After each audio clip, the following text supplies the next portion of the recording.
Hey guys, welcome to the Property Panel Podcast. You got myself, Jalen Hardcastle, here with co-host Josh Story. And today we're going to be going over what makes a good client. Whether you're a buyer or you're a seller, we want to tell you what would help us the most to bring you the most profitable transaction in real estate. But Josh, what do you think our sponsors before we start off today? Yeah, I'd like to thank our title sponsor for this episode. I'd like to thank our title sponsor for this episode. That's all right. We can keep going. Call your title company if you need deed prep, title work, closings, and more. They're located in Brandenburg, E-Town, and Louisville. You can call them at 270-763-6589. And then for this week's sponsor, We Buy Houses. We can offer you cash and close in as little as 2 weeks. And you can give us a call at 270-945-5416 or 270-945-7189. Thank you for that, Josh. And if you or anyone you know would like to be a weekly, monthly, or yearly sponsor, you could reach out to either of those numbers he just provided. And it is 100 weekly, 300 monthly, and 3,000 yearly. And you're advertising our intros, outros, as well as intermissions and across all social media platforms. And we're cumulatively around 3,000 or 4,000 views a week every time we post a video. So across those platforms, give us a like, share, subscribe. That helped quite a bit. Yeah, we're also doing a giveaway on TikTok. Once we hit 100 followers, we're going to be giving away merch for Cedar Hill Properties as well as the Property Panel Podcast. If you just go give us a follow on there, once we hit 100, we'll be doing that giveaway. Free way to support, free way to enter in. So go check that out. If you look up Property Panel Podcast, whether it's on Facebook, YouTube, Spotify, Apple Podcasts, and TikTok, we'll be on all those platforms. So go check that out. And then we got our November 2nd Doe Valley Scramble for One Tucker at a Time charity. We got the full list of golf teams, but we're open to backup teams and backup players. So if you still want to maybe get a chance to play, go ahead and give us a call or message us on Facebook.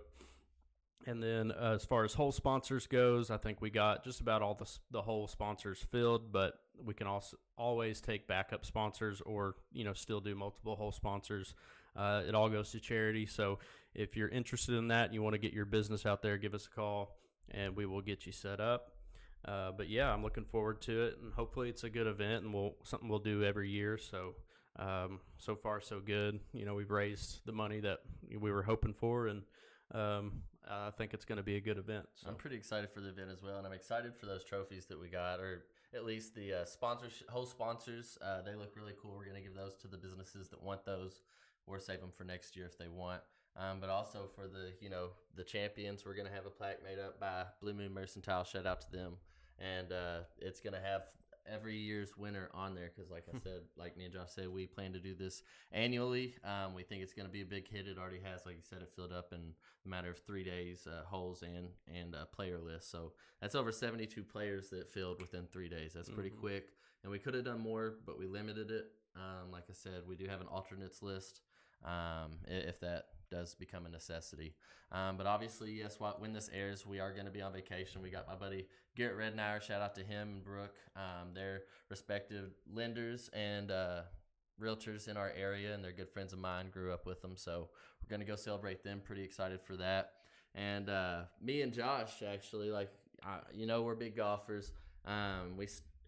We're planning to do a couple scrambles here. Obviously, we're doing our scramble, but we got a couple coming up, I think, that we're going to try and hit before that one to get ready. I previously just shot a 63 at my last scramble with my squad, so I was pretty excited about that.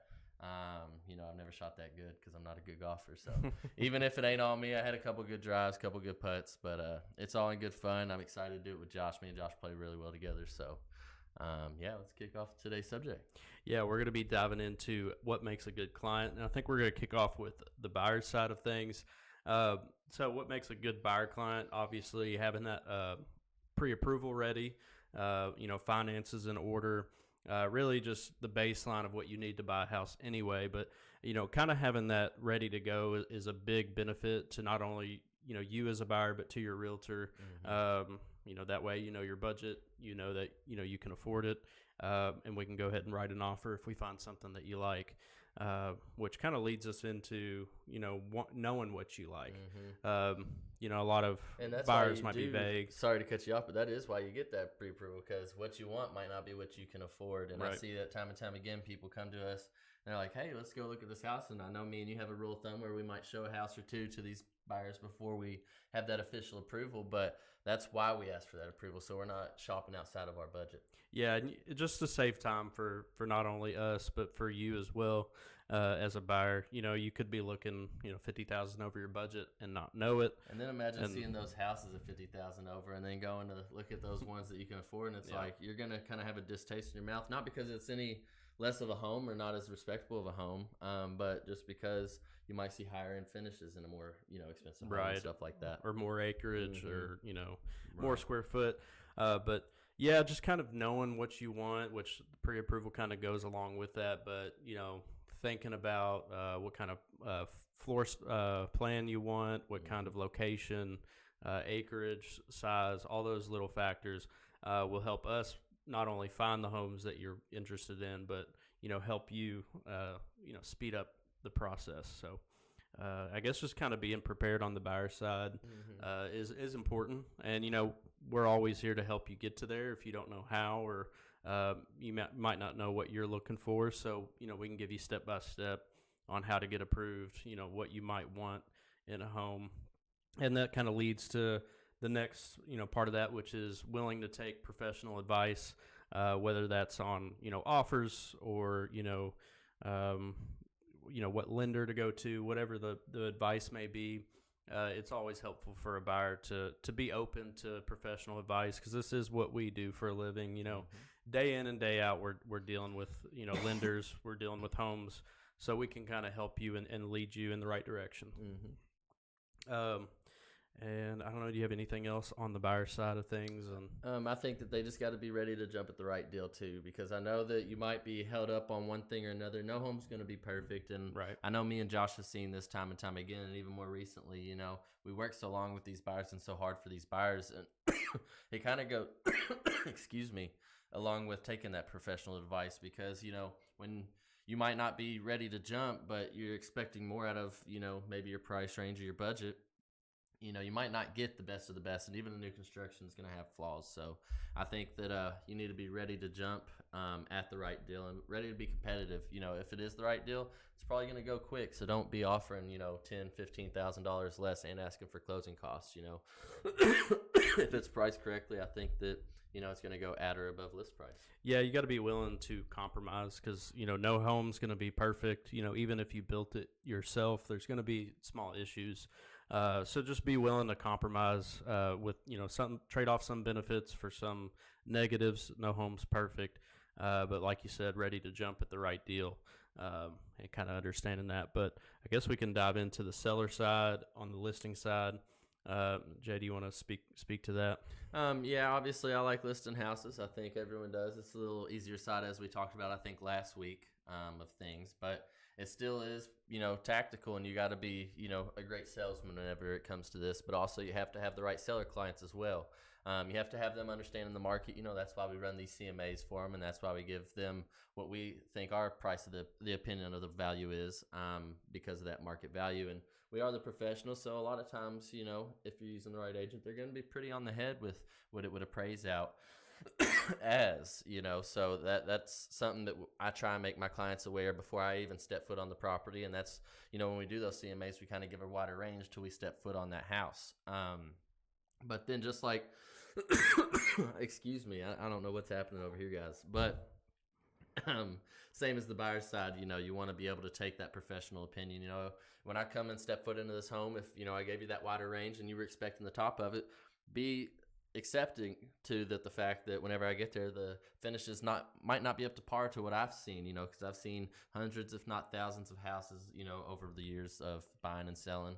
And I pretty much know what people want, in this day and age. And then, don't get offended because your home is nice, and a lot of times it is well taken care of, but you have to understand that there are things that these new buyers are coming. There's new fads and fashions coming in at all times.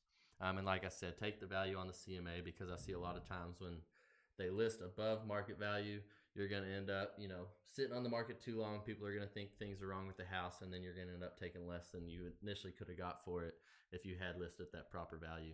Right. And if you want to be like at the top of the market, you got to have top of the market finishes. You got to, if it needs, paint work or whatever, that's not as those things add up, you can't be at the top of the market. That's going to be a lot harder for you to sell. So, which is part of the reason why we come in with, we'll send you that CMA value, but then we'll also stop in to kind of confirm that value, and then recommend, what side of that. Because typically, like you said, it's a range. So if the house needs a lot of work, we might be on that lower end side or right in the middle.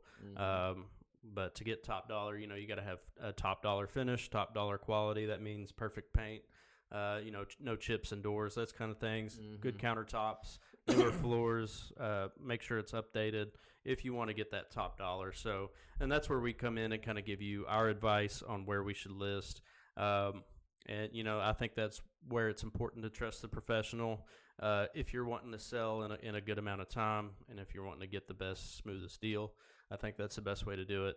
But you also have to, consider, future repairs. If you do get an offer, what might you have to fix? So, keep all that in mind, which we'll probably point those things out when we stop in. Hey, this might come up on a repair request. So yeah, keep that in mind. I think really a big part of a seller client is choosing a good realtor. And that'll really help you be successful on the selling side. Right.